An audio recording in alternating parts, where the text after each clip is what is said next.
In this guide, I'm going to show you how to use Google Translate on WhatsApp. Before we do get into this guide, make sure to like the video and subscribe to the channel with all notifications on. It really does help the channel and it lets us know that you want more content like this. We'd greatly appreciate it. And if at any point throughout this guide you did have any questions, just ask them down in the comment section below and we can help you out further. I'm going to be doing my best to reply to every single comment down there. But to use Google Translate on WhatsApp, obviously first you do need to have the Google Translate app, whether it's from the App Store or the Google Play Store. So back out and download it first. If you're on Android, go ahead and open up Google Translate, tap on your profile icon, and then you do need to go to your settings just like so. Android users are going to have a setting in here called Tap to Translate. Turn that on if it is available, and then you need to go out and go back to WhatsApp and essentially find whatever message it is that you want to translate.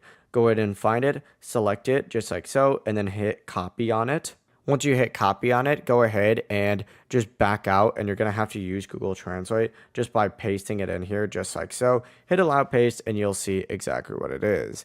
Now on Android, and this is pretty cool, you are able to just use it automatically. It'll like pop up so you can translate any message without actually leaving the app. But on an iPhone, that's actually not the case. But yeah, that is the full process. It really is as simple as that. If you guys had any questions, ask them down in the comment section below and we could help you out further. I'm going to be doing my best to reply to every single comment down there. Before you do leave this guide, make sure to like the video and subscribe to the channel with all notifications on. It really does help us out and it lets us know that you want more content like this. We'd greatly appreciate it. Have a great rest of your day though. Peace.